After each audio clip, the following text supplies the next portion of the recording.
ఇప్పుడంతా హ్యాపీగా ఉన్నారు కదా. ప్రజలు కోరుకుంటున్నారు ఇదే. రామరాజ్యం అంటే ఇట్లా ఉంటుంది. చేశాడో చూసాం కదా, కొత్తగా చెప్పేదే ఉంది. జనాలకి ఆయన చేసిన అరాచకం అందరికీ. మరి ఎందుకు గవర్నమెంట్ ఆయన పడిపోయిందంటే కారణం అదే. చెట్టు నాటంగానే వెంబడే వచ్చేస్తుందా.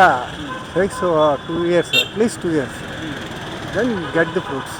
సార్ నమస్తే, మీ పేరండి? కృష్ణప్రసాద్. సార్ ఏం చేస్తారు? పెన్షన్.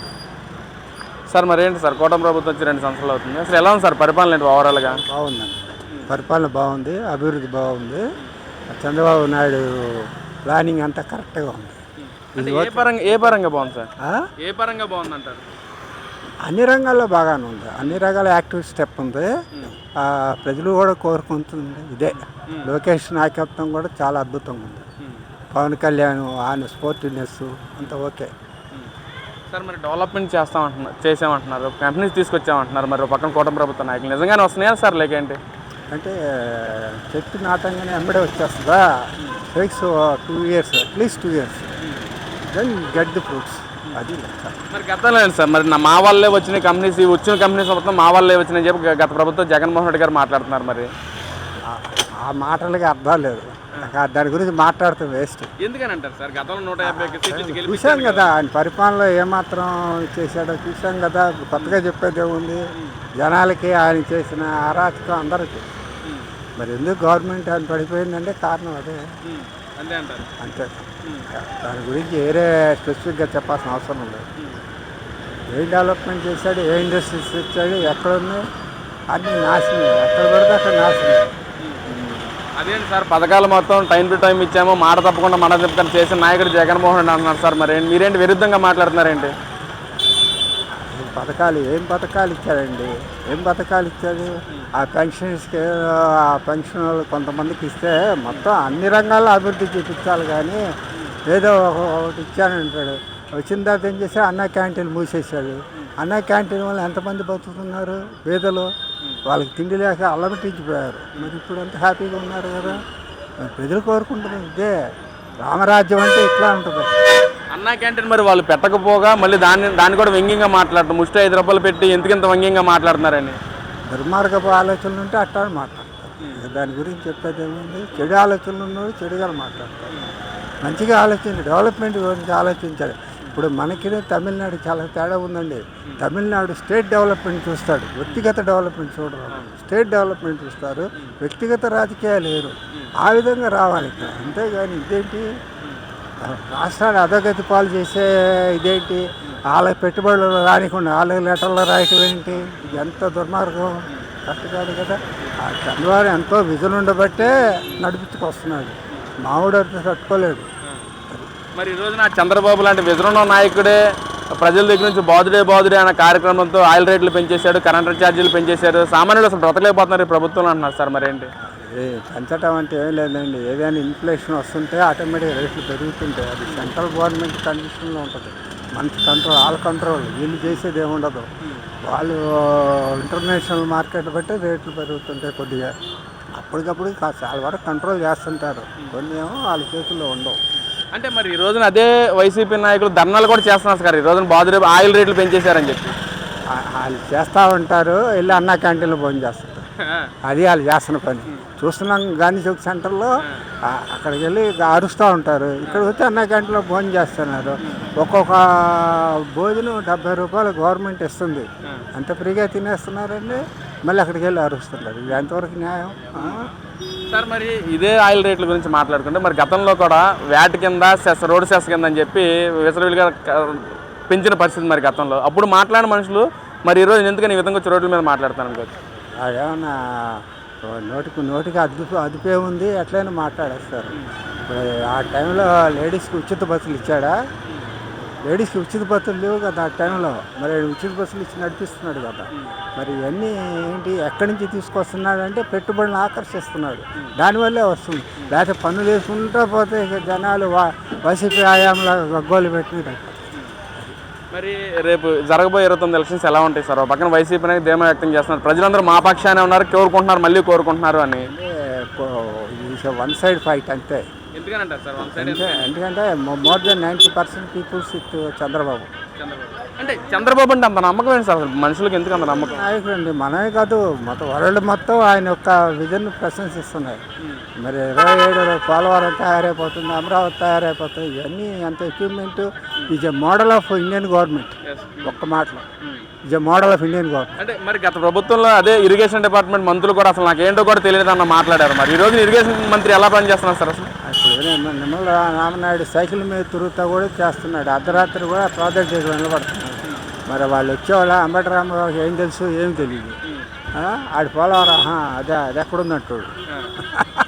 అంటే అలాంటి వాళ్ళ సార్ మనం గెలిపించుకున్నది. ఇరిగేషన్ మంత్రి అంటే తెలియదు, విద్యాశాఖ మంత్రి అంటే తెలియదు. జనాలు ఏదో ఒక దఫా ఏదో చూద్దాం అనుకున్నారు, తెలియక. అది వాళ్ళ ఫాదర్ మీద ఉన్న అభిమానంతో, రాజశేఖర రెడ్డి మీద ఉన్న అభిమానంతో జరిగిన పని అది. వీడి పనితనం కాదు, రాజశేఖర రెడ్డి ఉన్న అభిమానంతో జరిగిన పని. ఆ వన్ సైడ్ ఒకసారి ఓటు ఇచ్చింది, ఎల్లకాలం అలసాగతగా అంతే. అంటే మరి తండ్రిని మించిన కొడుకుగా నేను ఈ రోజు పరిపాలన చేశాను, రాజశేఖర్ కంటే ఎక్కువ పరిపాలన చేసి అంటున్నారు కదా సార్. మరి వాళ్ళ తాతను మించిన తనేడు ఆడు. తాతను మించిన ఆడ తాత బాగోతా అందరూ తెలుసు అక్కడ. Thank you sir. సార్ నమస్తే, మీ పేరండి? నా పేరు శ్రీనివాస శర్మ. సార్ ఏం చేస్తారు? నేను క్యాటరింగ్ పర్పస్. సరే సార్, మీరు క్యాటరింగ్ అంటున్నారు కదా, ఎంతమంది చూస్తూ ఉంటారు? మరి ఏం చెప్తున్నారు అసలు ఈ ప్రభుత్వం గురించి కానీ, అసలు ఈ ప్రభుత్వం పరిపాలన గురించి కానీ అసలు మీ అభిప్రాయం ఏంటి అసలు దాని మీద? ప్రభుత్వం పరిపాలన బాగుంది. ఎక్కడికి వెళ్ళినా గవర్నమెంట్ ఆఫీసుల్లో పనులు అవుతున్నాయి. ఇదివరకు అయ్యేది కాదు, ఇప్పుడు అన్నీ అవుతున్నాయి. ఇబ్బంది లేదు. రేషన్ కార్డు ఎప్పుడు పెట్టామో రాలేదు, ఇప్పుడు వచ్చింది. అన్నీ జరుగుతున్నాయి, బాగానే ఉంది మాకు.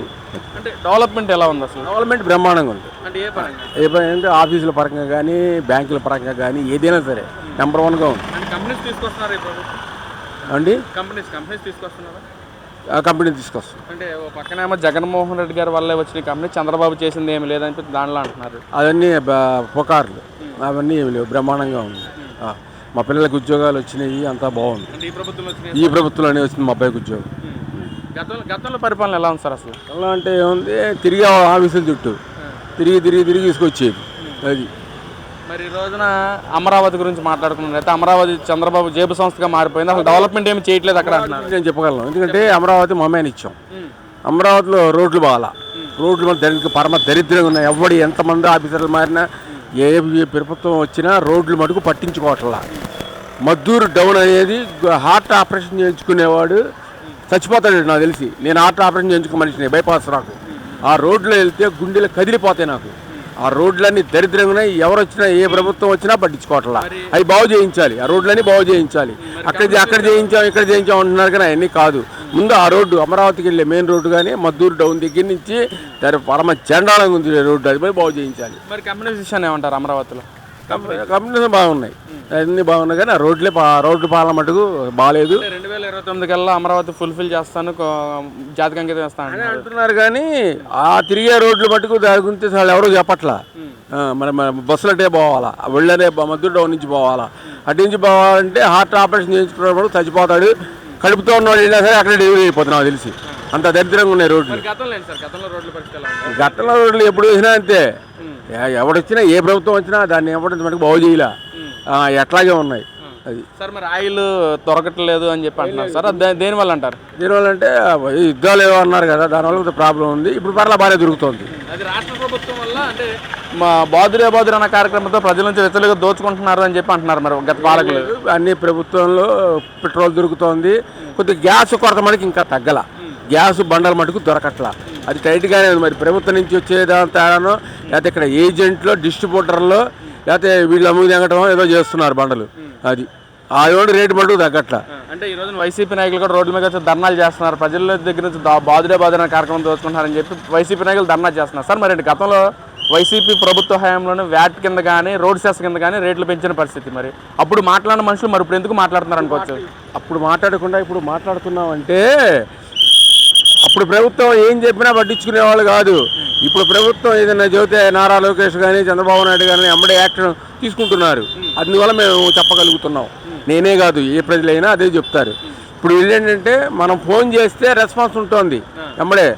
బలాన్ రోజు అని చెప్పారు, ఆ రోజు చేస్తే ఏమన్నా లోకేష్ కానీ లేకపోతే చంద్రబాబు నాయుడు గారు కానీ తక్కువని మనకి సమాధానం చెప్పగలుగుతున్నారు. అది మేము చేయిస్తాం, మేము చెందుతాం అని. మరి గతంలో ఎమ్మెల్యేలు అలా పట్టించుకోలేదంటారా? అవన్నీ ఏం చెబుతాం, ఇంకా అనవసరం. మాకు తెలిసింది ఈ ప్రభుత్వం బాగుంది, ఇంతగా మనం ఏం చెప్పలేము. సార్ మరి ఫైనల్గా వాక్ స్వాతంత్ర హక్కు అనేది ప్రతి సామాన్యుడికి ఉంది. మరి గత ప్రభుత్వం ఈ విధంగా మాట్లాడారా మీరు? నేను ఎప్పుడు నన్ను ఎవరు అడగాలి, నేను ఎవరు చెప్పలా. అది ఎందుకు వీళ్ళు చెప్పి ఆఫీస్ చుట్టూ తిరిగినా పనులు తిరిగినా వేస్ట్. ఎందుకు మాకు బండి పెట్రోల్ దండగా, పెట్రోల్ డబ్బులు ఎవడెత్తాడు? బండిలో తిరిగి ఆఫీస్లో కూర్చొని పనులు మారుకుంటే మనకు రోజు జీతం వచ్చే జీతం పోతుంది. అది 2029 పరిస్థితి ఏంటి సార్? అసలు ప్రజలు ఎవరపక్షాన్ని ఉన్నారనుకోవచ్చు. చంద్రబాబు నాయుడు గారే. ఎందుకు చంద్రబాబు నాయుడు ఈ రెస్పాన్స్ తొందరగా అవుతుంది కాబట్టి, యాక్షన్ తీసుకుంటున్నారు కాబట్టి ఆయన ప్రభుత్వం బాగుంది. ఇప్పుడే కాదు, గతంలో కూడా ఆయన ప్రభుత్వమే బాగుంది. అది మరి ఎందుకని మరి జగన్మోహన్ రెడ్డి గారు గెలిపించారు? గెలిపించారంటే ఇంకేముంది, ఎవడెడిపోతే వాడెట్టే, అంతే. అంతకన్నా ఏం లేదు. Thank you sir.